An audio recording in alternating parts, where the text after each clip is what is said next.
We're here because free speech is under attack.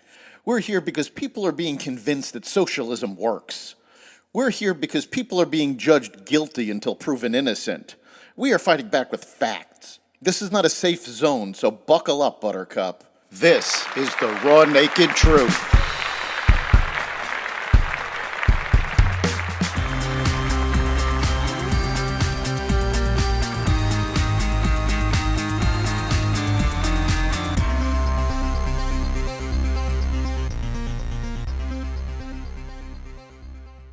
Welcome to the Raw Naked Truth. I'm your host, Eric Lopkin.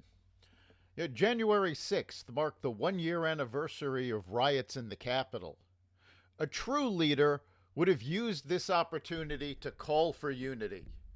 But leadership is in short supply in Washington. Instead, Joe Biden and Kamala Harris repeated lies in order to push their agenda.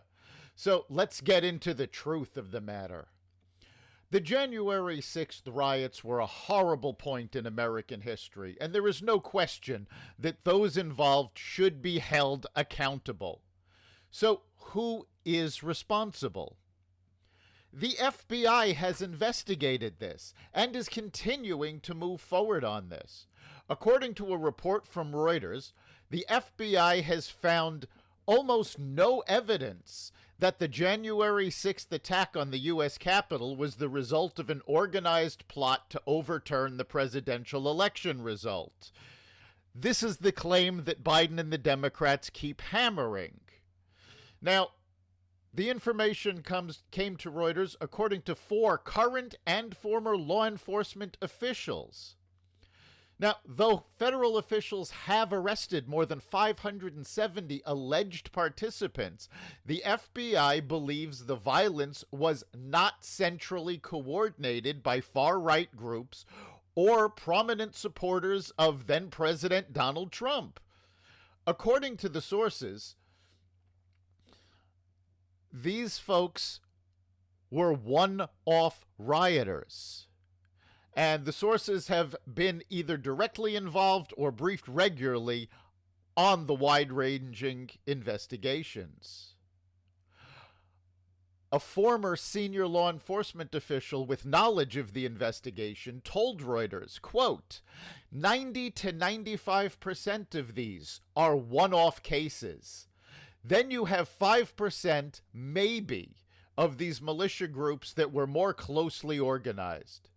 But there was no grand scheme with Roger Stone and Alex Jones and all of these people to storm the Capitol and take hostages. So the story that the Democrats and that Biden and Harris both repeated on January 6th is simply not true. There are no facts to support it. Now, fortunately, Americans are not stupid. The truth is that most Americans do not believe January 6th was an attack on democracy. A YouGov poll showed a majority of Americans believe the January 6th Capitol Hill riot resulted from a protest that went too far, rather than a coordinated insurrection. In fact, 76% of Americans believe the day was not an attack on democracy by Trump-supporting terrorists. Biden and the Democrats are pushing the idea that democracy needs to be protected. Why are they doing this? Because they want to federalize elections. They want more control over what Americans can and can't do at the ballot box. They have been pointing to the voter security law passed in Georgia as an example that democracy is under attack. In fact, Biden has previously referred to these voter security laws as a return to Jim Crow laws. Now, the Washington Post called Biden's claims an outright lie, giving Biden 4 Pinocchios when he said it the first time. But this has not stopped him or other Democrats from repeating the lie over and over again. The truth is, the mainstay of these voter security laws is the requirement to show photo ID and prove who you are to be able to vote. Now, a new Rasmussen poll released on January 5th found that 75% of Americans believe photo identification should be presented before voting. Now, the Democrats have been pushing the idea that this is discriminatory. It discriminates against African Americans. Now, personally, I think it's racist to assume an African American is incapable of getting a voter ID. But according to this Rasmussen poll, 69% of African American voters support voter ID laws. So the people that the Democrats are claiming to help do not want the Democratic federalization passed. Now, on a previous podcast, we talked about how Congress has put together a kangaroo court to investigate January 6th. Congress is ignoring the investigation of the FBI and has assembled a committee that violates the rules of the House. Yes, the January 6th committee violates the rules of investigations by Congress. Why? Well, under congressional rules, both parties must assign people to the committee. This is to ensure that it is a bipartisan investigation and that politics do not affect it.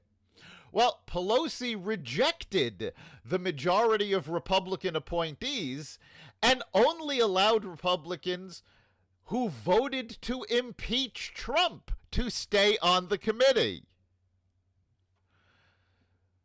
This is in complete violations of impartiality, never mind, as we said, the actual rules of Congress.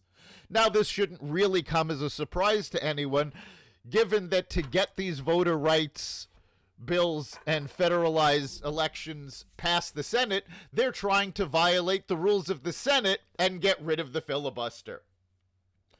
Furthermore, Adam Schiff, who lied about evidence against Trump during the Mueller investigation and is a key part of the January 6th committee, has already had to admit to falsifying evidence on this committee to get subpoenas for it. January 6th was a tragedy that should never have happened. It is not the first time in our history that the Capitol has been attacked. It was attacked by Black Panthers in the 70s. It has been attacked by radicals on the left on several occasions over history. None of these attacks should ever have been allowed to happen. Whether you're on the left, the right, the center, violence is not the answer. The FBI investigation has already found people. They've arrested people. They are continuing to do so, and that is what needs to happen. But instead of dealing with the actual events, Democrats have constructed a narrative, ignoring all of the facts, to push their attempt to federalize and take over national elections. The country as a whole should be appalled by the events of January 6th. But they should be dealt with based on the facts, not used as a political tool. That's the raw, naked truth. You can catch every episode of the Raw Naked Truth, as well as the rest of the Xvadio podcast network at xvadio.com/podcasts, as well as Apple Podcasts app, Google Podcasts, Spotify, iHeartRadio, Stitcher, Amazon Music, Audible, and wherever you find podcasts. We'll see you next time.